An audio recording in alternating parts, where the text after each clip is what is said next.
ఎన్టీఆర్ భరోసా పథకం పేదల జీవితాల్లో వెలుగులు నింపుతుందని రాష్ట్ర సెటిబుల్స్ welfare and development corporation director doctor Chappadi Venkateswararao పేర్కొన్నారు. కాకినాడ రూరల్ మండలం ఇంద్రపాలెం గ్రామం పల్లపు వీధిలో ఎన్టీఆర్ భరోసా పథకం లబ్ధిదారులకు పెన్షన్ పంపిణీ కార్యక్రమం జరిగింది.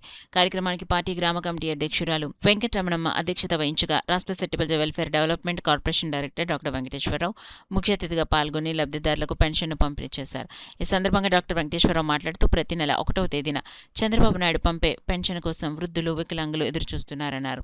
కూటమి ప్రభుత్వం అధికారంలోకి వచ్చిన తర్వాత 3,000 రూపాయల పెన్షన్ 4,000కు పెంచిందన్నారు. ఇప్పుడు పెన్షన్ పంపిస్తారని చెప్పేసి ఎదురు చూసే అవ్వాతాతలు ఎంతోమంది ఉన్నారు. ఉదయమే 1వ వార్డులో ఇవ్వడం జరిగింది ఎంపీ సానా సతీష్ బాబు గారితో కలిసి. అక్కడ వాళ్ళు చెప్పి మాటలు వింటే చాలా బాధాకరంగా అనిపించింది.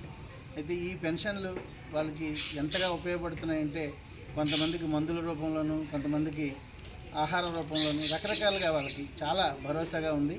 అయితే ప్రతి ఒక్కరు కూడా చాలా ఆనందాన్ని వ్యక్తం చేస్తున్నారు. అలాగే చంద్రబాబు నాయుడు రాగానే పెన్షన్ 4,000 చేయడం కూడా చాలా ఆనందం వ్యక్తం చేస్తున్నారు. అలాగే వికలాంగులు, దివ్యాంగులు ఎవరైతే ఉన్నారో వాళ్ళకి 6,000, అలాగే మంచాల నుంచి లేవలేని వాళ్ళకి 15,000, ఈ రకంగా ఈ పేదల భరోసాకి పెన్షన్ పంపిణీ చేస్తూ ఉన్నాము.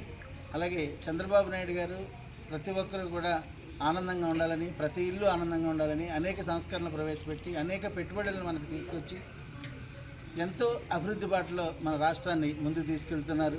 అంచేత అలాగే లోకేష్ గారు ఉద్యోగాల్లో డిఎస్సి ఇవ్వడం జరిగింది. పిల్లలు ఎంతో ఆనందంగా ఉన్నారు. అలాగే ఈరోజు గవర్నమెంట్ ఉద్యోగులు కూడా ప్రతి నెల 1వ తారీఖు ముందే జీతం అందుకోవడం కూడా జరుగుతుంది.